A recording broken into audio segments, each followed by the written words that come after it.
नमस्कार दोस्तों, स्वागत है आपका हमारे YouTube चैनल जीके ट्रैकर पे।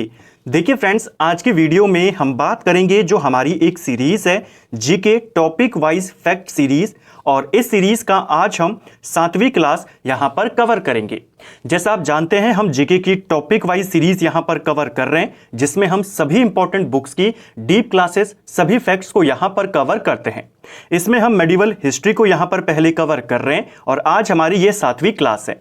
इसमें आपको सिर्फ एक बुक के फैक्ट्स देखने को नहीं मिलते, इसमें आपको Drishti, Lucent, Arihant, NCERT, Khan sir, इन सारी किताबों के नोट्स, सबके फैक्ट्स यहां पर टू द पॉइंट्स और बिल्कुल शॉर्ट नोट्स देखने को मिलते हैं। आज की वीडियो में हम किन किन टॉपिक्स को यहां पर कवर करने वाले हैं, जल्दी से उस पर एक नजर कर लेते हैं। आज की वीडियो में दिल्ली सल्तनत के जो दो वंश बचे हुए हैं, सैयद वंश और लोदी वंश, इन दोनों के बारे में, इनके राजाओं के बारे में डिटेल में देखेंगे।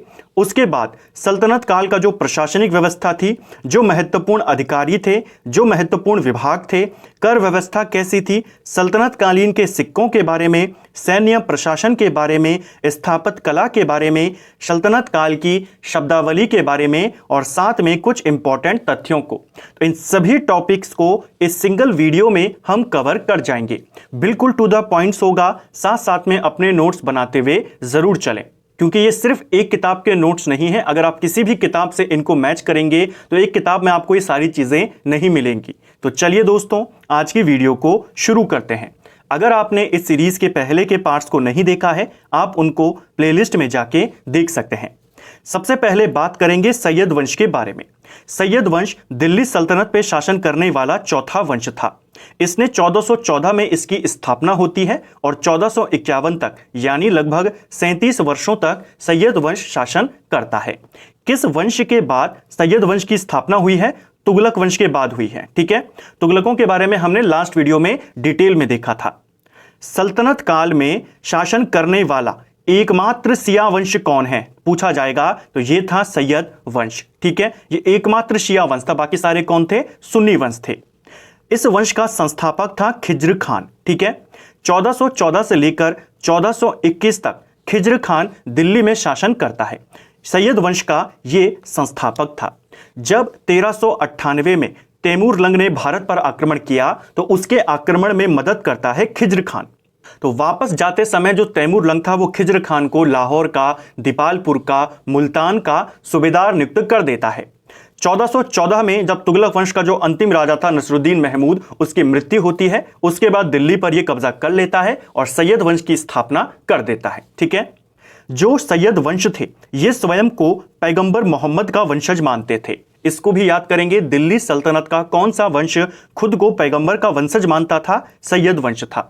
हालांकि इसके बारे में प्रमाण नहीं मिलते हैं, कुछ इतिहासकार कहते हैं ये मानते थे, कुछ इसके बारे में सहमति नहीं रखते, लेकिन आपको इसको याद करना है कि खुद को पैगंबर का वंशज कौन मानते थे? सैयद वंश। ठीक है, जो खिज्र खान था, खिज्र खान को लेकर के दो बातें पूछी जाती हैं। पहली, इसने कभी भी सुल्तान की उपाधि धारण नहीं करी, ये रयात ए आला की उपाधि धारण करता था। ठीक है, दूसरा, इसने अपने नाम के सिक्के भी नहीं चलाए, इसने जो तुगलक शासक थे, तुगलक सुल्तानों के जो सिक्के चलते थे, उनके नाम से उन्हीं को इसने चलवाया।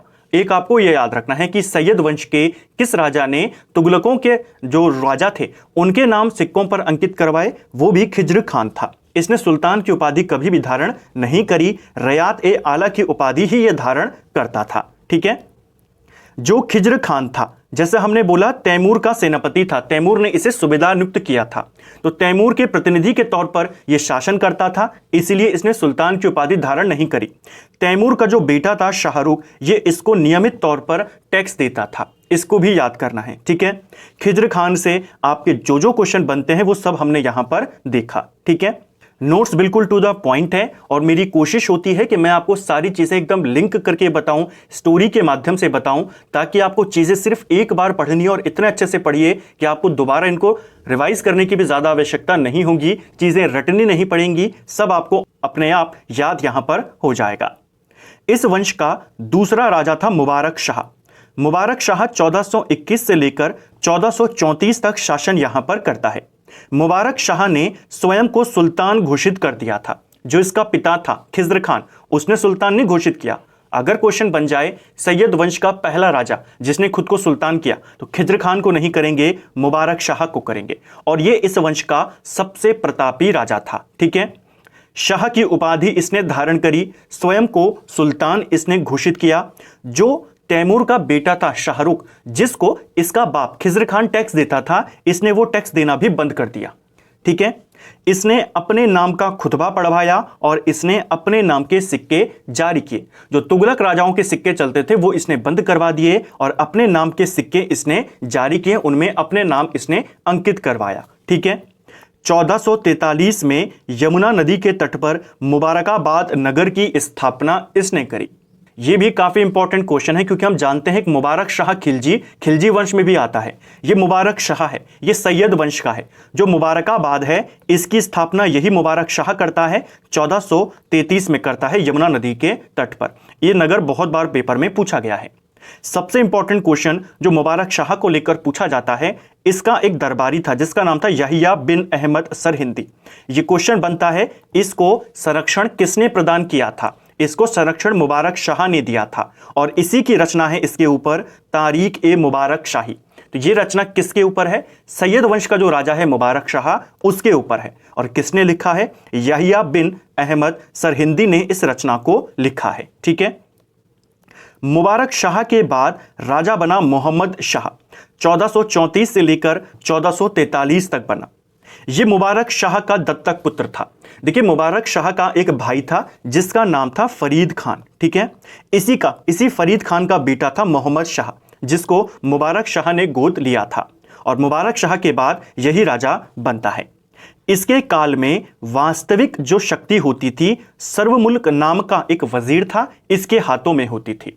यह ज्यादा इंपॉर्टेंट पॉइंट नहीं है, लेकिन यह क्वेश्चन बन सकता है कि वजीर सर्वमुल्क किसके शासन से संबंधित है, तब आप बताएंगे मुबारक शाह।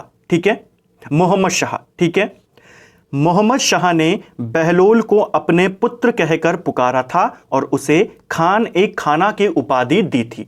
अब यह बहुत इंपॉर्टेंट पॉइंट है। बहलोल, ये बहलोल लोदी है।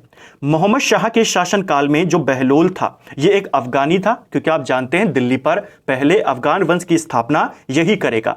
यह बहलोल उस समय लाहौर का सूबेदार था। ठीक है, और इसका काफी ज्यादा सम्मान किया मोहम्मद शाह ने, और इसे अपना पुत्र कहकर वो पुकारता था, और इसको एक उपाधि भी दी। तो इसको याद करेंगे, क्वेश्चन बन सकता है।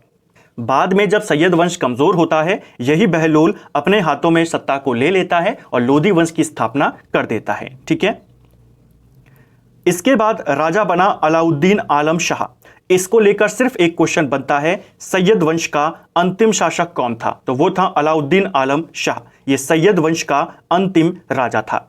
अब स्थापना होगी लोदी वंश की, तो इसको लेकर सिर्फ एक क्वेश्चन याद करना है अलाउद्दीन आलम शाह को कि ये सैयद वंश का अंतिम राजा था। ठीक है, अब बात करेंगे लोदी वंश के बारे में। लोदी वंश 1451 से लेकर 1526 तक दिल्ली पर शासन करता है। दिल्ली सल्तनत का यह पहला अफगान वंश है। अभी तक जितने भी आ रहे थे सारे के सारे तुर्क आ रहे थे, तुर्की के आ रहे थे। ठीक है, जो खिलजी थे, तुगलक थे, गुलाम थे, सारे के सारे। पहला अफगान वंश जो दिल्ली पर स्थापित हुआ वो लोदी वंश था। ठीक है, दिल्ली का पहला अफगान शासक वो था बहलोल लोदी, और अफगान वंश था लोदी वंश। जो लोदी थे मुख्यतः ये व्यापारियों के रूप में भारत आए थे। ज्यादा इंपॉर्टेंट नहीं, लेकिन आपको इसको भी ध्यान रखना है। बस ये वाला पॉइंट काफी इंपॉर्टेंट है, पहला अफगान वंश। कमेंट करके बताइए दिल्ली पर स्थापित होने वाला दूसरा अफगान वंश कौन सा है। ठीक है, इस वंश का संस्थापक जैसे हमने बोला बहलोल लोदी था। बहलोल लोदी को लेकर के 2-3 बातें उनको देखेंगे। इसने 1451 से लेकर 1489 तक शासन किया। दिल्ली सल्तनत के सभी शासकों में सर्वाधिक समय तक शासन करने वाला शासक बहलोल लोदी था। देखिए, 2 क्वेश्चन पूछते हैं, आपसे पूछा जाता है सबसे ज्यादा समय तक शासन किस वंश ने किया और सबसे ज्यादा समय तक शासन किस राजा ने किया। वंश का नाम पूछेगा तो तुगलक वंश। तुगलक वंश ने 94 साल तक दिल्ली पर शासन किया। लेकिन अगर राजा का नाम पूछेगा कि एक अवधि के लिए, सबसे लंबी अवधि के लिए राजा कौन था, तो वो बहलोल लोदी था, जो 38 सालों तक राजा रहा। सैयद वंश, पूरा का पूरा सैयद वंश 37 वर्ष तक रहा, जबकि अकेले बहलोल लोदी 38 वर्षों तक शासक रहा। तो सबसे ज्यादा समय तक शासक रहने वाला कौन है? बहलोल लोदी।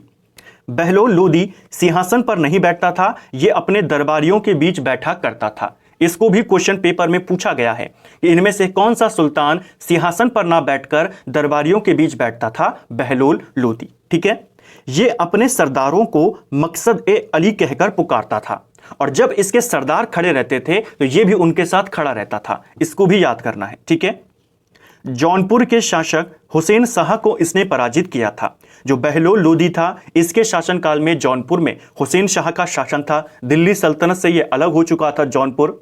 इसको दोबारा से जीतता है बहलोल लोदी और जौनपुर का दोबारा से विलय दिल्ली सल्तनत में करवा देता है। ठीक है, बहलोल लोदी ग्वालियर के अंतिम अभियान के बाद दिल्ली लौट रहा था और वहीं पर इसका निधन हो जाता है। बहलोल लोदी का अंतिम अभियान ग्वालियर अभियान था। यहां से जीतकर 1489 में ये दिल्ली लौट रहा था, रास्ते में बीमार पड़ता है और वहीं पर इसका निधन हो जाता है। तो बहलोल लोदी को लेकर के ये कुछ इंपॉर्टेंट बातें जो आपको याद करनी है। देखिए कैसे बिल्कुल टू द पॉइंट नोट्स हैं, मैक्सिमम सारे पॉइंट इंपॉर्टेंट है, खासतौर पे ये वाला, क्योंकि निधन के बारे में ज्यादा नहीं पूछा जाता। ठीक है, फिर भी अगर अंतिम अभियान पूछ लेगा तो ग्वालियर अभियान। ठीक है, बहलोल लोदी के बाद राजा बनता है सिकंदर लोदी। सिकंदर लोदी को दिल्ली सल्तनत का अंतिम महान राजा माना जाता है। ठीक है, क्योंकि इसके बाद इब्राहिम लोदी आएगा, वो ज्यादा समय तक रहता भी नहीं है और उसे एक अयोग्य राजा भी माना जाता है। सिकंदर लोदी, इसका वास्तविक नाम था निजाम खान। 1489 में यह गद्दी पर बैठता है और 1417 तक यह शासन करता है। ठीक है, सिकंदर लोदी का मूल नाम क्या था? निजाम खान इसका मूल नाम था। जब बहलोल लोदी का निधन हो जाता है, यही निजाम खान सिकंदर शाह लोदी के नाम से गद्दी पर बैठ जाता है। भूमि मापन के लिए इसने गज ए सिकंदरी पैमाने को प्रचलित किया। यह भी पेपर में पूछा गया क्वेश्चन है। भूमि को मापने के लिए इसने एक अलग पैमाना निकाला जिसे गज ए सिकंदरी बोला जाता था। कहा जाता है ये जो गज ए सिकंदरी होता था 30 इंच से लेकर 33 इंच का ये माप होता था। ठीक है, इतना डिटेल में नहीं आएगा, लेकिन आपको सिर्फ इतना याद करना है, गज ए सिकंदरी पैमाना किसने शुरू किया था? सिकंदर लोदी ने शुरू किया था। सिकंदर लोदी ने आगरा की स्थापना करी थी। आगरा की स्थापना इसने 1504 में करी और 1506 में इसने अपनी राजधानी को आगरा बनाया। अभी राजधानी कहाँ है? दिल्ली में है। तो दिल्ली से राजधानी आगरा लेकर कौन जाएगा? सिकंदर लोदी लेकर जाएगा। ठीक है, 1506 में राजधानी बनी, 1504 में आगरा की स्थापना इसने करी। जो सिकंदर लोदी था, ये गुलरुखी उपनाम से फारसी में कविताएं लिखता था। यह भी एक इंपॉर्टेंट क्वेश्चन है, डायरेक्ट बनता है, इनमें से कौन सा सुल्तान गुलरुखी नाम से फारसी में कविताएं लिखता था? वो था सिकंदर लोदी। ठीक है, गान विद्या की श्रेष्ठ ग्रंथ लज्जत ए सिकंदर शाही की रचना इसी के काल में हुई थी। देखिए जो ये रचना है लज्जत ए सिकंदर शाही, इसके रचयिता कौन है? इसको लेकर ज्यादा इंपॉर्टेंट क्वेश्चन नहीं बनते हैं, ना अब तक आपसे पूछा गया। इस किताब को भारतीय संगीत पर पहली फारसी ग्रंथ इसको माना जाता है। भारतीय संगीत पर पहला फारसी किताब या पहला फारसी ग्रंथ। और लज्जत ए सिकंदर शाही की रचना सिकंदर लोदी के काल में होती है। दो इंपॉर्टेंट क्वेश्चन आपने याद करने हैं। पहला, इसकी रचना सिकंदर लोदी के काल में हुई, और दूसरा, ये किस से संबंधित है? तो ये भारतीय संगीत से संबंधित है, गान विद्या से संबंधित है। ठीक है, सिकंदर लोदी ने ही आदेश दिया और एक आयुर्वेदिक ग्रंथ का फारसी में अनुवाद करवाया और उसके नाम रखा फरहंगे ए सिकंदरी। इसका रचयिता भी कौन है इसके बारे में ज्यादा जानकारी नहीं है, ना ज्यादा पूछा जाता है। बस ये दो ग्रंथ आपने याद करने हैं। लज्जत ए सिकंदर शाही ये संगीत से संबंधित था, पहला फारसी ग्रंथ इसे माना जाता है भारतीय संगीत पर। दूसरा था फरहंगे ए सिकंदरी, ये भी इसी के काल में अनुवाद हुआ। यह एक आयुर्वेदिक ग्रंथ का फारसी अनुवाद था। ठीक है, सिकंदर लोदी ने कुतुब मीनार की मरम्मत भी करवाई थी, इसको भी ध्यान रखेंगे।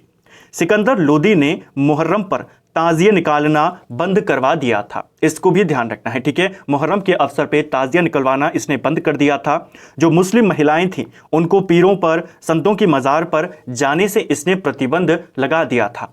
साथ में जो हिंदू थे यमुना नदी में नहाते थे उन पर भी इसने बैन लगाया और यमुना के तट पर मुंडन आदि करने पर भी इसने प्रतिबंध लगा दिया था। तो ये कुछ इंपॉर्टेंट इसके कार्य जो आपको याद करना है। ठीक है, सिकंदर लोदी का एक फेमस स्टेटमेंट था, यदि मैं अपने गुलाम को भी पालकी में बैठा दूं तो मेरे आदेश पर ये सरदार उसे कंधों पर उठा लेंगे।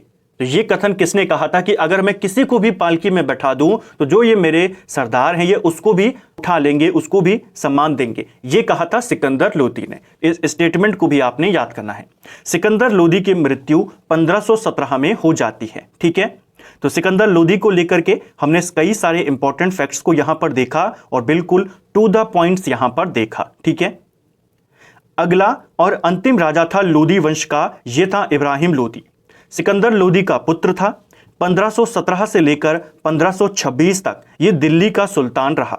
दिल्ली सल्तनत का और लोदी वंश का यह अंतिम राजा था। दोनों बनता है, लोदी वंश का अंतिम राजा इब्राहिम लोदी, दिल्ली सल्तनत का अंतिम राजा वो भी इब्राहिम लोदी, क्योंकि इसी के साथ दिल्ली सल्तनत का भी अंत हो जाता है और भारत में मुगल वंश की स्थापना हो जाती है। इब्राहिम लोदी को लेकर के 2-3 बातें उनको देखते हैं। पहला, 1517-18 में राणा सांगा के साथ इसने खतौली का युद्ध लड़ा था और इस युद्ध में इब्राहिम लोदी पराजित हुआ था। क्वेश्चन पूछा जाता है खतौली का युद्ध कब लड़ा गया, तो 1517 और 18 में लड़ा गया। ज्यादातर आपको 1518 यहां पर दिया जाता है, तो पहला रेफरेंस आप इसे ही देंगे क्योंकि समाप्त ये 18 में ही हुआ। दूसरा क्वेश्चन बनता है खतौली के युद्ध में इब्राहिम लोदी को पराजित किसने किया, आप बताएंगे राणा सांगा ने किया। ठीक है, और दूसरा और अंतिम क्वेश्चन जो इब्राहिम लोदी से पूछा जाता है पानीपत का पहला युद्ध। पानीपत की पहली लड़ाई बाबर के साथ इसकी होती है 21 अप्रैल 1526 को, और यही वो लड़ाई थी जिसने दिल्ली सल्तनत को खत्म कर दिया और मुगल साम्राज्य को स्थापित कर दिया। कौन सी लड़ाई थी, पानीपत का पहला युद्ध। डेट सहित आपको पता होना चाहिए। ठीक है, बाबर को आक्रमण का निमंत्रण किसने दिया था, बाबर को निमंत्रण दिया था दौलत खान लोदी और इसके चाचा आलम खान ने बाबर को निमंत्रण यहां पर दिया था। ठीक है, इब्राहिम लोदी दिल्ली का पहला सुल्तान था जो युद्ध भूमि में मारा गया। पहला और एकमात्र दिल्ली का सुल्तान जो युद्ध भूमि में मारा गया वो था इब्राहिम लोदी। बाबर इस युद्ध को जीत जाता है। बाबर की सेना उतनी बड़ी नहीं थी जितनी इब्राहिम लोदी के पास थी, लेकिन बाबर के पास उसके कुशल तोपची थे। इनके नाम पूछे जाते हैं उस्ताद अली और मुस्तफा। ये बाबर के प्रसिद्ध तोपची थे क्योंकि बाबर ने युद्ध में तोप खाने का इस्तेमाल भी किया था। बाबर ने युद्ध में तुलगमा नीति का भी प्रयोग किया था। तुलगमा पद्धति और रूमी विधि का प्रयोग किया था बाबर ने। देखिए तुलगमा पद्धति क्या होती है, भारत में इस पद्धति का इस्तेमाल सबसे पहले बाबर ने ही किया था। तुलगमा पद्धति एक प्रकार की छल की नीति होती है जिसमें अपनी सेना को कई सारे भागों में बांट दिया जाता है और फिर अपने दुश्मन पर अचानक अलग अलग दिशाओं से एक साथ आक्रमण किया जाता है। वही इसने इब्राहिम लोदी के साथ किया। जब यह भारत पर आक्रमण करने के लिए आया और काफी नजदीक पहुंचा इब्राहिम लोदी के, तो इब्राहिम लोदी ने बाबर पर आक्रमण नहीं किया। इब्राहिम लोदी ने इंतजार किया कि पहला आक्रमण बाबर करेगा, लेकिन बाबर ने क्या किया, बाबर ने 19 और 20 अप्रैल 1526 को रात के समय में अचानक से इब्राहिम लोदी के शिविर पर आक्रमण कर दिया, जिससे जो दिल्ली सल्तनत की सेना थी वो उसको काफी ज्यादा नुकसान यहां पर हुआ और अंत में 21 अप्रैल को अंतिम लड़ाई लड़ी गई जिसमें इब्राहिम लोदी मारा गया। इसको आपने याद करना है। भारत में तुलगमा नीति का इस्तेमाल सबसे पहले कौन करता है, बाबर करता है। ठीक है, तो ये था पूरा दिल्ली सल्तनत। इब्राहिम लोदी मारा जाता है, दिल्ली सल्तनत का अंत हो जाता है। तो दिल्ली सल्तनत के सभी राजाओं के बारे में, सभी वंशों के बारे में, उनसे रिलेटेड फैक्ट, उनके कार्य, उनके काल की घटनाएं, सबको हमने इन सीरीज के अंदर कवर किया। अब हम यहां पर दिल्ली शासन के प्रशासन के बारे में, उनके स्थापत्य के बारे में, सिक्कों के बारे में, करों के बारे में बात करेंगे। जल्द ही एक वीडियो लेकर आएंगे जो अगला वीडियो हमारा होगा जिसमें हम दिल्ली सल्तनत के ऊपर जितने आपके इंपॉर्टेंट एमसीक्यूज हैं, तो क्या आपने थ्योरी पढ़ ली है, एमसीक्यूज आप लगाएंगे, ये टॉपिक आपका हमेशा के लिए तैयार हो जाएगा। तो चलिए अब बात करते हैं सल्तनत कालीन प्रशासन के बारे में। सबसे पहले प्रशासनिक संरचना के बारे में बात करते हैं। जो प्रशासनिक संरचना थी सल्तनत काल की, उसमें 4 इंपॉर्टेंट शक्तियां होती थी। कौन कौन होते थे, एक होता था सुल्तान, एक होता था अमीर वर्ग, एक होता था सादात अमीर और एक होता था उलेमा वर्ग। तो सल्तनत कालीन का जो प्रशासन होता था, जो संरचना उसकी होती थी, 4 शक्ति के स्रोत होते थे। ये चारों, इनमें सबसे इंपॉर्टेंट और सर्वोच्च संचालक होता था सुल्तान। यह सेना का प्रधान सेनापति होता था और सबसे बड़ा निर्णायक भी सुल्तान होता था। ठीक है, दूसरा जो शक्ति का स्रोत था वो था अमीर वर्ग। ये राजकीय शक्ति पर नियंत्रण रखते थे। ज्यादातर इसमें तुर्क शामिल होते थे, कुछ गैर तुर्क भी होते थे, लेकिन अधिकतर इसमें तुर्क सरदार होते थे। तो ये अमीर वर्ग था, इसका भी नियंत्रण रहता था सत्ता के ऊपर। अमीर वर्ग को लेकर दो क्वेश्चन बनता है। किसके शासन काल में जो अमीर वर्ग था ये प्रभावहीन हो गया था, यानी इसकी शक्ति कमजोर हो गई थी, और किसके शासन काल में अमीर वर्ग सबसे शक्तिशाली था, सबसे ज्यादा प्रभावी था? ये दो क्वेश्चन बनते हैं। तो बलबन और अलाउद्दीन खिलजी के काल में अमीर वर्ग कमजोर हो गया था और लोधी वंश के शासन काल में ये बहुत ज्यादा शक्तिशाली था। तो अमीरों का चरमोत्कर्ष हमें लोधी वंश में देखने को मिलता है और अमीरों का जो सबसे कमजोर ये हुए वो बलबन और अलाउद्दीन के काल में हुए। क्वेश्चन भी पूछा जाता है कि इनमें से किस सुल्तान ने अमीरों का दमन किया था? वो कौन था? बलबन और अलाउद्दीन खिलजी। ठीक है। जो तीसरे थे वो थे शहादात अमीर। ये मंगोलियाई मूल के अमीर होते थे। इसमें कौन होते थे? इसमें तुर्क होते थे मैक्सिमम। मंगोलियाई मूल के जो अमीर होते थे उनको सादात अमीर बोला जाता था। बाद में इन्हीं अमीरों के द्वारा एक नया साम्राज्य बनाया जाता है, बहमनी साम्राज्य। इसको भी याद करेंगे। ठीक है। और अंतिम होते थे उलेमा वर्ग। ये शरिया कानून के व्याख्याकार होते थे और इस्लाम धर्म के गुरु होते थे। इस्लाम धर्म के आचार्यों को उलेमा बोला जाता था। इसको भी आपने याद करना है। तो 4 इंपॉर्टेंट पद या 4 इंपॉर्टेंट शक्ति के स्रोत होते थे जो आपको यहां पर देखा। सल्तनत अनेक प्रांतों में विभाजित थी। अब इनके हम प्रशासनिक व्यवस्था को देखेंगे। सल्तनत जो थी, दिल्ली सल्तनत अनेक प्रांतों में विभाजित होती थी। इन प्रांतों को इक्ता या सूबा बोला जाता था और जो इनके शासक होते थे या जो इनका महत्वपूर्ण अधिकारी होता था उसे नायाब, वली या मुक्ति बोला जाता था। ये जो इक्ता और सूबा होते थे ये कई सारे सिकों में यानी जिलों में विभाजित होते थे और इनके शासक को सीकदार बोला जाता था। ठीक है। सिखों को कई सारे परगनों में बांटा जाता था और परगने का मुख्य अधिकारी को आमील बोला जाता था।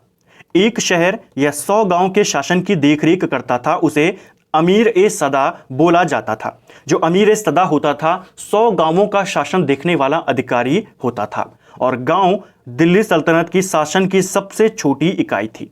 ये क्रम आपने याद करना है। पूरी सल्तनत इक्ता या सूबों में विभाजित थी, सूबे सिकों में विभाजित थी, सिके परगनों में विभाजित थे, परगने आपके गांव या शहरों में विभाजित थे। ठीक है। सबसे छोटी इकाई क्या है? गांव है। तो ये इनका कुछ यहाँ पर वर्गीकरण, कौन किसका प्रमुख अधिकारी, वो भी हमने यहां पर देखा। ठीक है।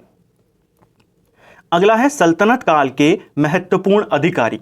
यहां से भी क्वेश्चन बनता है कौन किस विभाग से संबंधित था। पहला आता है आरीज ए मुमालिक। जो आरीज ए मुमालिक नाम का अधिकारी होता था ये सैन्य विभाग का प्रधान होता था। देखिए सैन्य विभाग का नाम था दीवान ए अर्ज या दीवान ए आरिज। ठीक है। इसका मेन काम होता था सैनिकों की भर्ती करवाना। इनशा ए मुमालिक ये कौन होता था? तो पत्रचार विभाग का प्रधान इनशा ए मुमालिक होता था। ये भी काफी इंपॉर्टेंट है। रिसालत ए मुमालिक ये विदेश विभाग का प्रधान होता था। मुस्तौफी ए मुमालिक ये राज्य व्यय की जांच करता था, यानी राज्य खर्च कहां कहां हुआ है उसकी जांच करने का काम मुस्तौफी ए मुमालिक करता था। जो मुस्रिफ ए मुमालिक होता था ये राज्य की आय की जांच करता था, यानी खर्च का ब्यौरा कौन रखता था? खर्च का ब्यौरा मुस्तौफी रखता था और इनकम का ब्यौरा मुस्रिफ रखता था। दोनों याद करने हैं। ठीक है। एक होता था मजूमदार, ये राजस्व का हिसाब किताब रखता था। ठीक है। तो मजूमदार, मुस्रिफ, मुस्तौफी तीनों लगभग एक पद थे। एक दोनों का हिसाब रखता था, एक केवल खर्च का, एक केवल इनकम का। ठीक है। अगला है बारीद ए मुमालिक। ये क्या होता था दिल्ली सल्तनत में? बारीद ए मुमालिक जो होता था गुप्तचर विभाग का प्रमुख होता था। ठीक है। काजी उल कुजात की बात अगर हम करते हैं, काजी उल कुजात आपके न्याय विभाग का प्रधान होता था। यह भी काफी इंपॉर्टेंट है। न्याय विभाग के प्रधान को क्या बोला जाता था? काजी उल कुजात। ठीक है। जो शद्र उस सुदूर होता था यह धार्मिक विभाग का प्रधान कहलाता था। धार्मिक विभाग का प्रधान सद्र उस सुदूर। अमीर ए आखुर की बात करते हैं। अमीर ए आखुर अश्वशाला का प्रधान कहलाता था। ठीक है। क्वेश्चन बनेगा दिल्ली सल्तनत में अश्वशाला के प्रधान को क्या कहते थे? आप बताएंगे अमीर ए आखुर, यहां पर ए होगा। ठीक है। इसके अलावा सर ए जानदार ये कौन होता था? सुल्तान के अंग रक्षकों का प्रमुख इसे बोला जाता था सर ए जानदार। ये भी इंपॉर्टेंट है, याद करेंगे। अमीर ए हाजिब ये कौन होता था? अमीर ए हाजिब जो अधिकारी होता था दरबारी शिष्टाचार के नियमों को लागू करने वाला होता था। ठीक है। मुहत्तसिब की बात करें, लोगों के आचरण पर नजर रखने वाला अधिकारी होता था, यानी एक आचरण अधिकारी था जो लोगों पर नजर रखता था कि ये शरिया के अनुसार व्यवहार कर रहे हैं या नहीं। वो कौन होता था? मुहत्तसिब। मुतसरिफ की बात करें, शाही कारखानों की देखभाल करने वाला यह अधिकारी होता था। अमीर ए बहर की बात करें तो यह आंतरिक नौकायान और जल मार्गों का नियंत्रण करता था। देखिए कई सारे यहां पर अधिकारी हैं, इनमें से कई सारे अधिकारी पेपर में भी पूछे गए हैं। आपको एक बारी में सारे तो याद होंगे नहीं, लेकिन आप इनको अगर एक दो बार रिवाइज करेंगे इन अधिकारियों को, क्योंकि जितने इंपॉर्टेंट अधिकारी हैं सब मैं यहां पर आपके लिए लेकर आया हूं, अलग अलग सोर्सेस से, अलग अलग बुक से, ताकि आपको इधर उधर से पढ़ने की आवश्यकता ना पड़े। तो इनको अगर आपने देख लिया, आपके सारे जो टॉपिक्स हैं, सारे जो फैक्ट्स हैं वो कवर हो जाएंगे। तो अमीर ए बहर कौन होता था? यहां आप एक तरीके से कह सकते हैं जल मार्गों पर यह नियंत्रण रखता था, ठीक है, नौकायान और जल मार्गों का नियंत्रण। अमीर ए मजलिस की बात करें, सभाओं और दावतों जैसे विशेष उत्सवों का प्रबंधक अमीर ए मजलिस कहलाता था, ठीक है। जो सभा जैसे विशेष उत्सवों को आयोजित करता था उसे बोला जाता था अमीर ए मजलिस। एक और अधिकारी के बारे में जानकारी मिलती है, अमीर ए तुजुक, ये भी उत्सवों का आयोजन करवाता था, इसको भी आपने याद करना है। शाहना ए मंडी, ये कौन होता था? तो देखिए शाहना ए मंडी बाजार मूल्य नियंत्रण अधिकारी होता था और बाट माप की जांच करने का काम ये करता था कि कोई किसी भी चीज को मापने में एक गलत सामग्री का इस्तेमाल तो नहीं कर रहा है। तो जो बाट होते थे मापने के लिए, उनकी जांच करता था शाहना ए मंडी। अमीर ए दाद की बात करें तो बड़े नगरों का जो मजिस्ट्रेट होता था उसे अमीर ए दाद कहते थे। क्वेश्चन बनेगा, दिल्ली सल्तनत में बड़े नगरों के मजिस्ट्रेट को क्या कहते थे? अमीर ए दाद। शहरों में शांति व्यवस्था के लिए उत्तरदायी कोतवाल होता था, ठीक है, दिल्ली सल्तनत में। इक्तादारों की आय और व्यय की जांच करना। इक्तादार कौन होते थे? हमने बात करी थी भूमि को क्या बोला जाता था उस समय। ऐसे हमने भी देखा ना कि सल्तनत को कई सारे इक्तों में बांटा गया था, सूबों में बांटा गया था, और जिनको उनका अधिकारी बनाया जाता था, जिसको वो भूमि दी जाती थी, उसे इक्तादार बोला जाता था। तो इक्तादारों पर नजर रखने के लिए, उनकी आय का, उनके खर्च का जांच करने के लिए ख्वाजा नामक अधिकारी की नियुक्ति की गई थी। भारत में इक्ता प्रथा को इल्तुतमिश शुरू करता है, ख्वाजा को इनकी जांच के लिए बलबन नियुक्त करता है और इक्ता प्रथा को अलाउद्दीन खिलजी खत्म करता है। ये तीन इंपॉर्टेंट पॉइंट आपने याद करना है, ठीक है। नायाब ए मुमलकत, ये काफी इंपॉर्टेंट पद था जिसे हमने देखा था जब हमने गुलाम वंश के बारे में बात करी थी, बहरम शाह के बारे में हमने देखा था। बहरम शाह इस पद को बनाता है, ये नया पद था जिसका निर्माण बहरम शाह करवाता है। ये सत्ता का केंद्र बिंदु था, एक प्रकार से संरक्षक के ये समान था, ठीक है। वकील ए दर की बात करें तो वकील ए दर राजा के व्यक्तिगत और घरेलू कार्यों का प्रमुख होता था, ठीक है। कारकून की बात करें, भूमि कर का हिसाब रखने वाले को कारकून बोला जाता था। शहना ए पील की बात करें, हाथियों की सेना का प्रमुख शहना ए पील बोला जाता था। तो ये कुछ इंपॉर्टेंट अधिकारी दिल्ली सल्तनत के, जिनको हमने यहां पर बिल्कुल टू द पॉइंट्स के रूप में कवर किया, ठीक है। अब बात करते हैं दिल्ली सल्तनत के इंपॉर्टेंट विभागों के बारे में, ठीक है। सबसे पहला विभाग है दीवान ए विजारत। देखिए जो दीवान ए विजारत होता था, इसका जो प्रमुख होता था वो दिल्ली सल्तनत का वजीर कहलाता था, यानी वहां का प्रधानमंत्री कहलाता था। इसका मेन काम था, ये जो मेन विभाग था ये राजस्व से संबंधित था, ठीक है। दीवान ए विजारत ये राजस्व विभाग था, इसका मेन काम वित्त प्रबंधन को देखना था, ठीक है। लेकिन इसके साथ साथ ये सारे जो विभाग होते थे उन पर भी नियंत्रण रखता था, इसीलिए इसे वजीर भी बोला गया है। तो विजारत यानी कि वजीर, इसका मेन काम क्या था? वित्त विभाग। वजीर तो था, सब पर नियंत्रण रखता था, लेकिन इसका मुख्य काम था वित्त विभाग, राजस्व विभाग, ठीक है। एक क्वेश्चन बनता है विजारत को लेकर के, विजारत का चरमोत्कर्ष किस काल में था, यानी किस काल में जो ये वजीर पद था ये सबसे शक्तिशाली हो गया था? तो तुगलक वंश के काल में विजारत का चरमोत्कर्ष हमको देखने को मिलता है, ठीक है। अगला है दीवान ए वकुफ। तो दीवान ए वकुफ एक खर्च विभाग था। दीवान ए रियासत, यहां एक बाजार नियंत्रण विभाग था। दीवान ए मुस्तखराज, ये एक राजस्व विभाग था, ये एक अलग राजस्व विभाग था जिसकी स्थापना अलाउद्दीन खिलजी करता है, ठीक है। जो बकाया ऋण बचा हुआ है, यानी कि जो वसूली करनी है लोन की, जो बचा हुआ लोन है उसकी वसूली का काम करता था दीवान ए मुस्तखराज, और इस विभाग को कौन बनाता है? अलाउद्दीन खिलजी बनाता है, ठीक है। दीवान ए आमिर कोही, ये कृषि से संबंधित विभाग था जिसका निर्माण एमबीटी करता है। दीवान ए कज़ा ममालिक, यहाँ एक न्याय विभाग था। दीवान ए इंशा या दीवान ए अशरफ, यहाँ एक पत्राचार विभाग था। दीवान ए अर्ज या आरिज, जैसा हमने ऊपर देखा, यह सैन्य विभाग था। दीवान ए रिसालत, ये आपका विदेश विभाग। दीवान ए बरीद, गुप्तचर विभाग। दीवान ए बंदगान, ये दास विभाग था। दीवान ए खैरात, ये दान विभाग था। दीवान ए इस्तिहाक, ये पेंशन विभाग था। तो ये कुछ इंपॉर्टेंट विभाग जो आपसे पेपर में पूछे जाते हैं। ठीक है, अब हम बात करेंगे दिल्ली सल्तनत की कर व्यवस्था के बारे में। सल्तनत काल में राजस्व की दर जो होती थी वो सामान्यतः 1/5 होती थी। ठीक है, लेकिन अलाउद्दीन ने अपने शासनकाल में इसे 1/2 कर दिया था। तो इसको भी आपने याद करना है। सल्तनत काल के 5 प्रमुख कर थे, उन पांचों के बारे में आपसे पूछा जाता है और ये रहे आपके पांचों टैक्स। सबसे इंपॉर्टेंट टैक्स था जजिया कर। गैर मुस्लिमों से यह लिया जाता था। सबसे पहले इसे फिरोज तुगलक ने लगाया था। ठीक है, ज़कात की बात करें, यह मुसलमानों से लिया जाता था और उनकी आय का 2.5% लिया जाता था। यह एक स्वैच्छिक कर था। यह भी एक धार्मिक कर था, लेकिन यह सबके लिए कंपलसरी था। यह भी एक धार्मिक कर है। ये मुसलमानों से लेते थे, लेकिन यह एक स्वैच्छिक कर था। ठीक है, इसकी दर काफी कम होती थी। खुम्स की बात करें, लूट से प्राप्त धन के ऊपर जो टैक्स लगता था उसे खुम्स बोला जाता था। यानी अगर कोई सेना लूट कर कुछ पैसा लेकर आती है तो उसमें से कुछ हिस्सा सुल्तान को देना होता था। आमतौर पर 1/5 हिस्सा सुल्तान का होता था और बाकी का 4/5 हिस्सा सैनिकों को दिया जाता था। लेकिन सिर्फ फिरोज शाह तुगलक को छोड़कर इस रेंज में, इसी रेट में फिरोज शाह तुगलक लेता है। बाकी सारे के सारे सुल्तान 4/5 अपने पास रखते हैं, 1/5 सैनिकों को देते हैं। ठीक है, अगला टैक्स था चौथा, खराज। यहां एक भू राजस्व था जो कि गैर मुसलमानों से लिया जाता था। और एक था उस्र, यहां भी एक भू राजस्व था, लेकिन यहां मुसलमानों से लिया जाता था।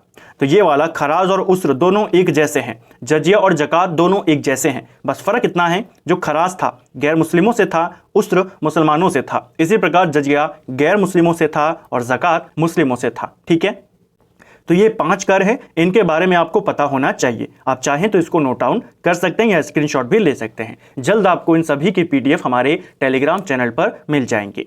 एक और इंपॉर्टेंट चीज आपने यहां पर याद करनी है, ये 5 टैक्स तो आपको याद करने हैं। एक नया टैक्स लगाया था हक ए शर्ब नाम का, जो कि एक सिंचाई कर था जिसे फिरोज शाह तुगलक ने लगाया। इस टैक्स को भी आपने याद करना है। अब हम सल्तनत काल के सिक्कों के बारे में बात करेंगे। सल्तनत कालीन सिक्कों में सबसे पहला नाम आता है मोहम्मद गौरी का। इसने देहली नामक सिक्के को प्रचलित किया। इसके सिक्कों में एक तरफ देवी लक्ष्मी और घुड़सवार की आकृति होती थी। इसके सिक्कों में दूसरी तरफ देवनागरी लिपि में मोहम्मद बिन साम का नाम लिखा होता था। मोहम्मद बिन साम दरअसल गौरी का ही नाम था। तो क्वेश्चन बनता है जो यहां से कि इनमें से किस मुस्लिम शासक के सिक्कों में देवी लक्ष्मी की आकृति होती थी? वो था मोहम्मद गौरी। ठीक है, और किस नाम का सिक्का इसने चलवाया था? देहली नाम का। अगला है इल्तुतमिश। इल्तुतमिश ने चांदी का टका और तांबे का जीतल जारी किया था। यह क्वेश्चन भी बहुत बार पेपर में आता है। यह पहला तुर्क शासक था जिसने शुद्ध अरबी सिक्के चलाए। तो शुद्ध अरबी सिक्के चलाने वाला पहला तुर्क राजा वो था इल्तुतमिश। ठीक है, मोहम्मद बिन तुगलक ने भी सिक्के चलाए थे, कल भी हमने देखा था। सांकेतिक मुद्रा का इसने प्रचलन किया था। अदली नामक कांसे का सिक्का इसने जारी किया था और इसी ने सबसे पहले सिक्कों पर कलमा खुदवाया था। तो क्वेश्चन बनता है सिक्कों पर सबसे पहले कलमा किसने खुदवाया? मोहम्मद बिन तुगलक ने। सांकेतिक मुद्रा चलाई और अदली नाम से कांसे की सिक्के भी इसने चलाए। ठीक है, फिर आता है फिरोज शाह तुगलक। फिरोज शाह तुगलक ने अध और भिक नाम से सिक्के जारी किए थे। इसके अलावा इसने शंशगनी नाम से भी सिक्का जारी किया था। इसको भी याद करेंगे। ठीक है, अगला है सैन्य प्रशासन। सल्तनत काल के सैन्य प्रशासन की अगर हम बात करते हैं, यहां से आपके 2-3 इंपॉर्टेंट क्वेश्चन बनते हैं। पहला, सल्तनत काल की जो सेना थी वो 2 वर्गों में विभाजित थी। कितने वर्गों में विभाजित थी? 2 वर्गों में। एक होती थी केंद्रीय सेना जिसको हश्म ए कल्ब बोला जाता था, और एक होती थी प्रांतीय सेना जिसको हश्म ए अत्रफ बोला जाता था। एक पेपर में पूछा गया था सल्तनत काल में प्रांतीय सेना को क्या कहते थे? तो ये 2 नाम आपको याद होने चाहिए। ठीक है, शाही सेना की घुड़सवार टुकड़ी सदार ए कल्ब कहलाती थी। यानी जो केंद्रीय सेना की घुड़सवार टुकड़ी होती थी उसे सदार ए कल्ब कहते थे। सैन्य व्यवस्था की देखभाल के लिए दीवान ए आरिज नाम का एक विभाग बनाया गया था, जिसका प्रधान आरिज इम मुमालिक होता था। विभाग के बारे में और प्रधान के बारे में ऊपर हमने देखा। सुल्तान की स्थायी सेना को खास खेल बोला जाता था। यह भी एक काफी इंपॉर्टेंट क्वेश्चन है। दिल्ली सल्तनत का पहला सुल्तान जिसने स्थायी सेना रखी कौन था? अलाउद्दीन खिलजी। दिल्ली सल्तनत में सुल्तान की जो परमानेंट सेना होती थी उसे खास खेल बोला जाता था। अब हम दिल्ली सल्तनत की दशमलव प्रणाली को यहां पर देखेंगे। देखिए, दशमलव प्रणाली की अगर हम बात करें, सेना का वर्गीकरण दशमलव प्रणाली पर किया गया था और यह प्रणाली इन्होंने मंगोलों से ली थी। ठीक है, ऐसी जो प्रणाली थी हमें मंगोलों में देखने को मिलती थी। कैसी प्रणाली थी? यहां पर 10 घुड़सवारों का जो प्रधान होता था उसे सरखेल बोला जाता था। इस तरीके से इन्होंने बांटा हुआ था। तो सबसे नीचे होते थे घुड़सवार, 10 घुड़सवारों के ऊपर एक सरखेल होता था। फिर ऐसे 10 सरखेल होते थे, उनके ऊपर एक सिपा सालार होता था। क्वेश्चन बनेगा 10 सिपा सालारों का प्रमुख क्या कहलाता था? वो कहलाता था अमीर। इसी प्रकार 10 अमीरों का प्रमुख मलिक कहलाता था, 10 मलिकों का प्रमुख खान कहलाता था और जितने भी खान होते थे उन सब का प्रमुख सुल्तान कहलाता था। तो ये थी सेना की दशमलव प्रणाली। पूरा क्रम आपको याद करना है। सबसे पहले सरखेल, सरखेल के ऊपर सिपह सालार, फिर अमीर, फिर मलिक, फिर खान और फिर सुल्तान। ठीक है, नेक्स्ट है सल्तनत काल के स्थापत्य। तो स्थापत्य कला के बारे में बात करेंगे। यहां से भी क्वेश्चन बनते हैं, कौन किसने बनाया। तो देखिए, एक सिंगल वीडियो में लगभग 1 घंटे का ये वीडियो है और इसमें आपके कितने सारे टॉपिक्स कवर हो गए। तो 1 घंटे के वीडियो में आपको कम से कम 2.5 से 3 घंटे का कंटेंट यहां पर मिला है। सारा बिल्कुल कैटेगरी वाइज है ताकि आपको याद करने में भी आसानी हो। एक बार में सारा याद नहीं होगा, लेकिन अगर आप इसको 1 से 2 बार कवर करेंगे आपको सारी चीजें समझ में आ जाएंगी। एक बार नोट बनाएंगे, खुद से लिखेंगे तो आपको सारी चीजें याद भी हो जाएंगी, समझ में आ जाएंगी, रटने की आवश्यकता नहीं पड़ेगी। कम समय में ज्यादा चीजें, क्वालिटी चीजें आपको मिले, यही हमारा यहां पर मोटिव होता है जो हम यहां पर कवर कर रहे हैं। तो स्थापित कला की बात करते हैं। कौन कौन सी महत्वपूर्ण इमारतें, स्ट्रक्चर यहां पर दिल्ली सल्तनत में बनाए गए थे? सबसे पहला आता है कुव्वत उल इस्लाम मस्जिद। कुव्वत उल इस्लाम मस्जिद ये आपके कुतुबुद्दीन ऐबक ने बनवाई थी। इसको आपने याद करना है। ठीक है, दिल्ली में स्थित है। इसी के परिसर में बाद में कुतुब मीनार बनाया गया था।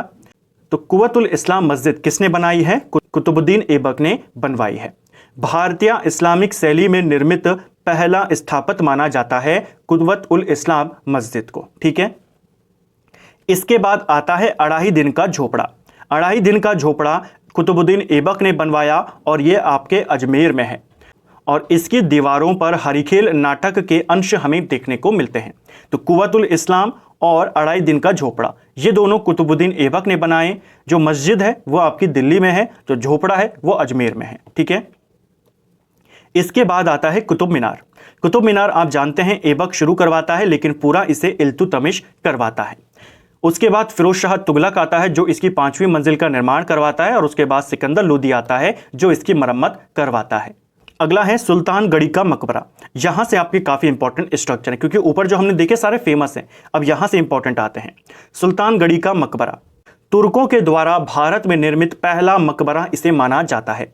यह आपके दिल्ली में है। इल्तुतमिश ने अपने बड़े बेटे नसरुद्दीन महमूद के अवशेषों पर इसका निर्माण करवाया था। ठीक है, तो सुल्तान गढ़ी का मकबरा कहां है? दिल्ली में। किसने बनवाया? इल्तुतमिश ने बनवाया। तुर्कों के द्वारा बनाया गया पहला मकबरा है ये भारत में। ठीक है, अगला है अतारकीन का दरवाजा। यह भी इंपॉर्टेंट है।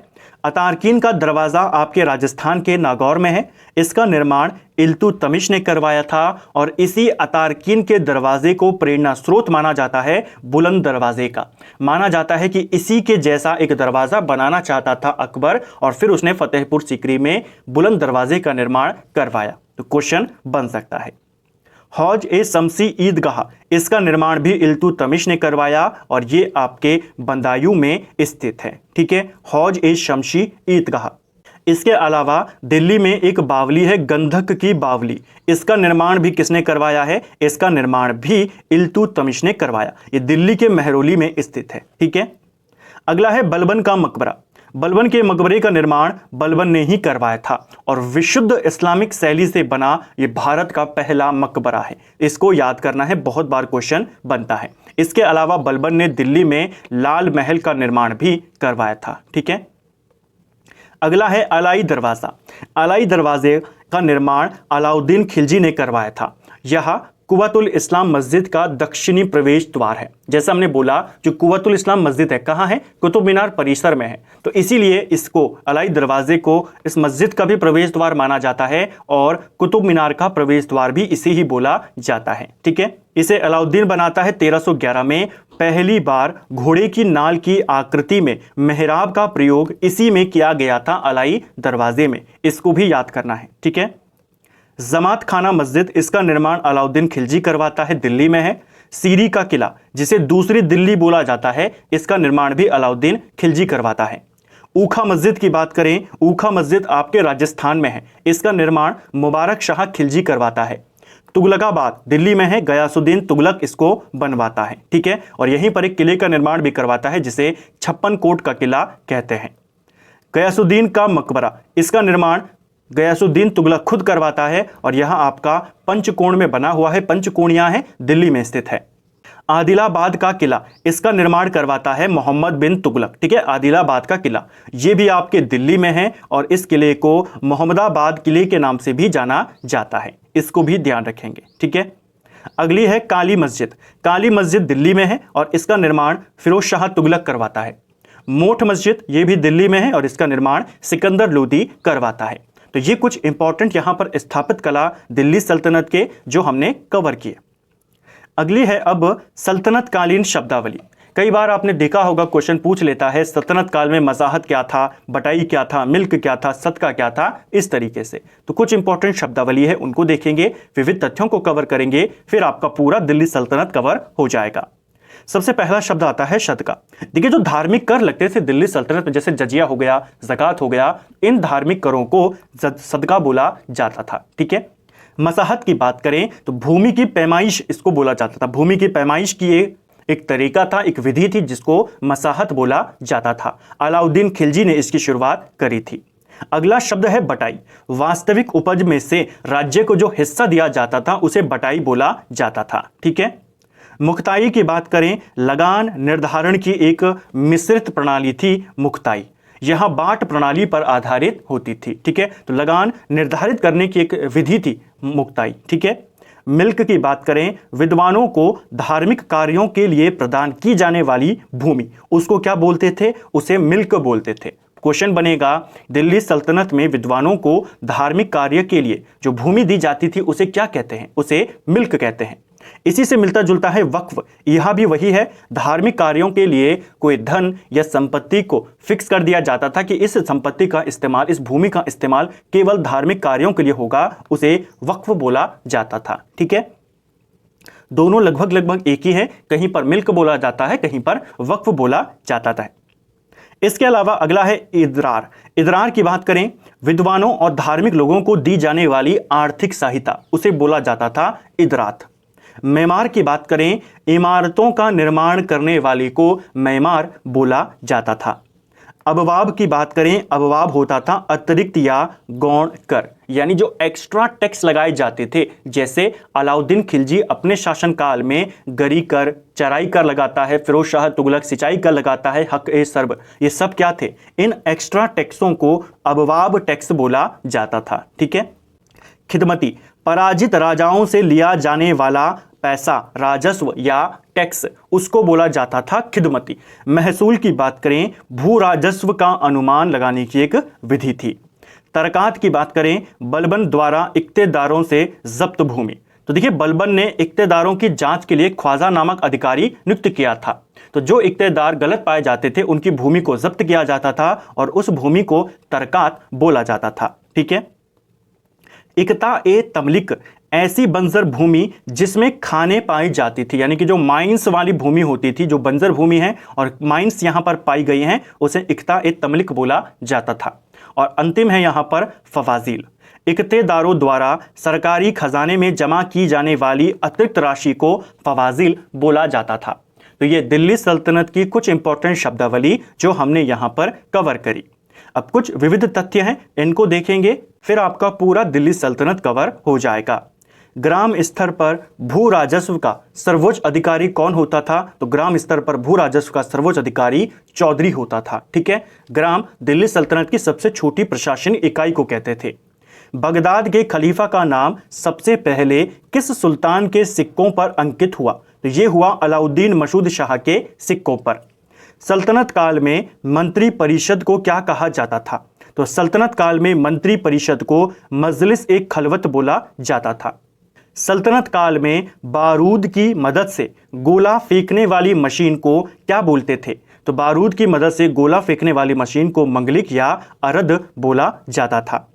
सल्तनत काल में हाथी मुख्यतः कहां से मंगाए जाते थे? तो सल्तनत काल में हाथी मुख्यतः बंगाल से मंगाए जाते थे, और जो घोड़े मंगाए जाते थे वो तुर्की से, अरब देशों से, रशिया से मंगाए जाते थे। सर्वाधिक संगीत प्रेमी सुल्तान कौन था? तो सबसे ज्यादा संगीत प्रेमी सुल्तान था कैकुबाद। ठीक है, इसको भी याद करेंगे।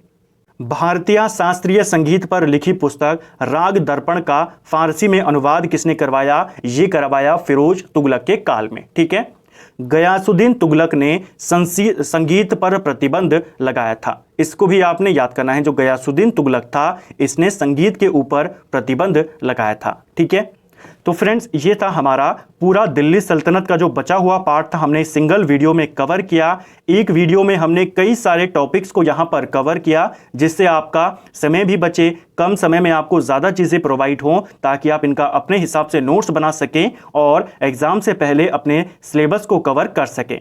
किन किन टॉपिक्स को हमने आज की वीडियो में कवर किया है, ये सारे टॉपिक्स आपके लिए इंपॉर्टेंट है। अलग अलग बुक्स का पूरा मिक्सचर आपको एक सिंगल जगह पर मैंने देने का प्रयास किया। उम्मीद करता हूं आपको वीडियो पसंद आया यहां पर होगा। आज की वीडियो में हमारी जो दिल्ली सल्तनत थी पूरी यहां पर कवर हो चुकी है। आने वाले वीडियो में हम प्रैक्टिस सेट लगाएंगे पूरे दिल्ली सल्तनत का, जिसमें आपके ढेर सारे एमसीक्यूज होंगे, सारी बुक्स के एमसीक्यूज होंगे, ताकि आपका एक साथ प्रैक्टिस भी हो जाए और थ्योरी भी आपके इन 7 क्लासेस में कवर हो चुकी है। हमने शुरुआत से शुरू किया था, मध्यकालीन इतिहास के स्रोतों के बारे में देखा, तुर्क आक्रमण, अरब आक्रमण, पहले के राजवंश, सबके बारे में देखा। अब अगले कुछ वीडियोस में जो स्वतंत्र राज्य हुए दिल्ली सल्तनत के दौरान, जैसे बहमनी राज्य, विजयनगर साम्राज्य, इनके बारे में बात करेंगे। उसके बाद भक्ति आंदोलन, सूफी आंदोलन, वहां से क्वेश्चन बनते हैं, और फिर मुगल साम्राज्य की तरफ हम चलेंगे। कोशिश करेंगे अब अगले कुछ दिनों में आपकी ज्योग्राफी की वीडियो आए, ताकि साथ साथ में हमारा पूरा सिलेबस चलता रहे आपके सिलेबस के अकॉर्डिंग। उम्मीद करता हूं आपको आज का वीडियो पसंद आया होगा। अगर आपको ये वीडियो पसंद आई है तो वीडियो को लाइक करें। अगर आप चैनल पर पहली बार आए हैं, चैनल को सब्सक्राइब करें, अपने दोस्तों के साथ शेयर करें। वीडियो आपको कैसा लगा कमेंट बॉक्स में हमें ज़रूर बताएं। Thank you friends.